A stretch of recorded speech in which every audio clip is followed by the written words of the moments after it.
I'm Bradley Donner. I'm from Waseca, Minnesota. I'm pretty much an oil painter now, but I also do acrylic and watercolor and graphite drawings. My mother tells me that when I was a little kid that as soon as I could grab a pencil, I was doing art and drawing, and recently she sent me a couple of samples of stuff she had saved, which was kind of interesting to see. But she was very, very encouraging. She sent my brothers and I to art classes, whether it be, I started with watercolor painting. She sent me into one of those classes. And then we did an acrylic painting. My brother and I together worked on the same piece, and it went to the state fair. So that was kind of neat. But and then and also ceramics. We did a fair amount of ceramics growing up. But she was really the one who got us going. That's you know. And I'm the one who stayed with it. The others didn't so much. But. And have you always just painted, or did you have a separate career? I worked for a printing company up until 2020 or 2019, right before the pandemic, and they sold and moved to the Twin Cities, and I decided I'm not driving, so we were in a position where we could let me paint full time and do other things.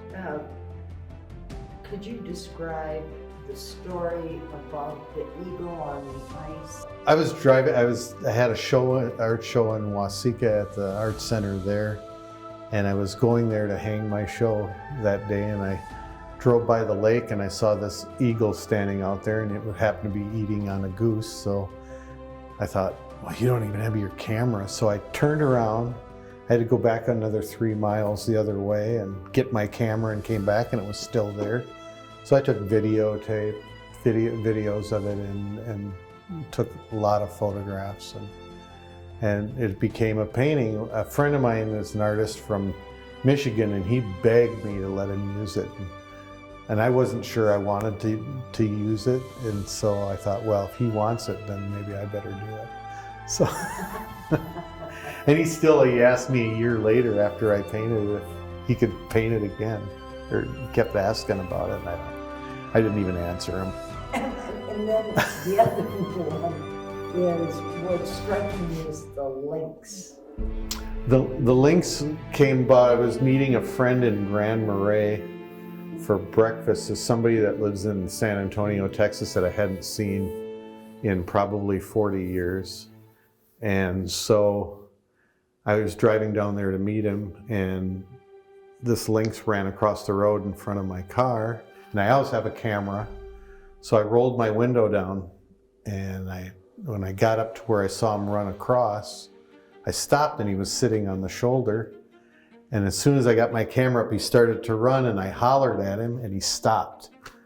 And I got pictures then. So, but they're really impressive to see. That's the first one I'd ever seen in the wild, and they're just really a neat cat. It's just big mittens for paws. And like how big?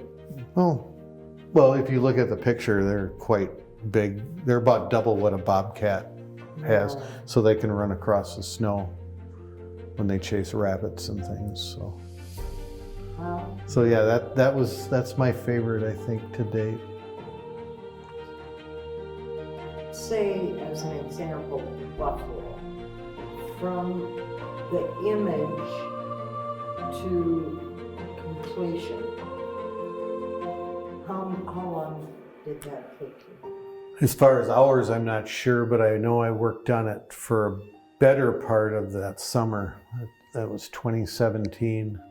There was a couple times with kids and grandkids coming over, I had to stop, but.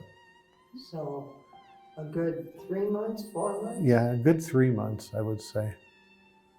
Yeah, I can work faster than that, but this is my first really big piece, and I was just kind of taking my time with it. Well, I think I'm always interested in process. and how, it's a Yep. step-by-step process. Yeah, and they're running there, they're kicking up some dust. You can see some of the spots. What I did with that is I just took a toothbrush and put paint in it and I just flicked it. Oh, And so wherever the specks went, that's where they went. So people look at that and they go, "What is on there?" And I said, no, that's dust. It's supposed to be there. But there's actually 4. If you see the one in the back, Oh, yeah. it's behind the rest of them. And there, in the original plan, there was going to be 8. But I'm happy I didn't do that at this point. I don't know where we'd hang it. What advice would you have for, I guess not necessarily young people, but people in general who are interested in developing an art form? Just keep working at it. You might not like the results when you first start. I didn't, but it just kept going and going and going. I've always been painting. Maybe not as much as I am now, but I was always doing something, and you're refining that skill. And be patient, because it's a quality that I've learned because of painting that I didn't know before. So patience is big, being patient. Well. And working hard. And working hard. Yeah.